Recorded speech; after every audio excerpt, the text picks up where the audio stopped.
Strategic Affairs Minister Moshe Ya'alon was quoted as saying, "The Gaza flotilla's delay is due to proper staff work."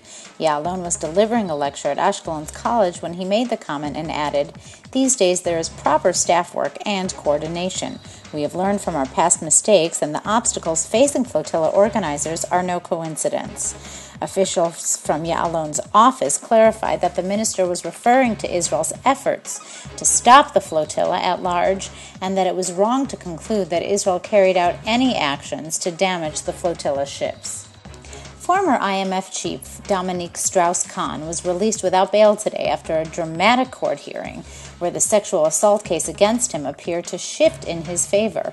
Strauss-Kahn, who smiled as he walked out of court, still faces felony charges of attempted rape and sexual assault over the alleged attack on a hotel maid in New York.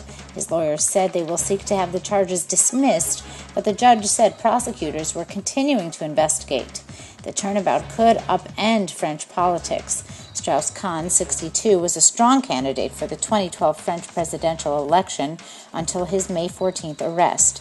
At a hearing to seek changes to his bail conditions, prosecutors said the credibility of the woman at the center of the case had been thrown into question. As a result, the court agreed to let Strauss-Kahn be freed and his bail and bond returned. He agreed to return to court as needed, including for a July 18th hearing.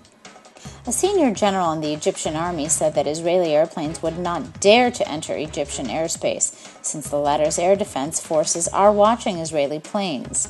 Meanwhile, the Egyptian Aviation Authority announced that it will not allow Israeli planes over northeastern Sinai, something which has been allowed since the signing of the Egyptian-Israeli peace treaty in 1979.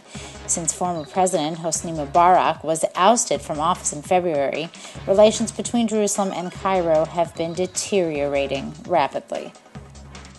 The leader of Hezbollah has implied that Israel was behind the killing of Rafik al-Hariri, the former Lebanese prime minister who was murdered in 2005. Discussing the tribunal's investigations into Hariri's murder, Nasrallah said, "We mentioned the possibility of having Israel involved in the murder and the fact that Israeli agents were present at the murder scene one day before the murder."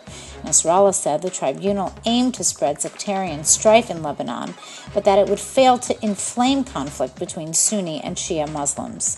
He confirmed that the four men accused by the UN of the assassination were members of Hezbollah and said that they had an honorable history of resisting Israeli occupation. He said the UN charges were an attack on his movement and authorities would not be able to arrest the four suspects. The Transportation Ministry called on bus riders in Gush Dan to give themselves extra time to get to work Sunday morning as new transportation reforms got their first test. The reforms, which affected Egged, Dan, and Kavim bus lines in the greater Tel Aviv area, included canceled bus lines, changed bus lines, increased fares, new transfer procedures, and moved bus stops. Changes began Friday morning, but Sunday is the first day of normal rush hour traffic and commutes under the new system and changes. A number of small hiccups were reported Friday morning as the changes took effect. Passengers complained of bus delays and magnetic ticket malfunctions.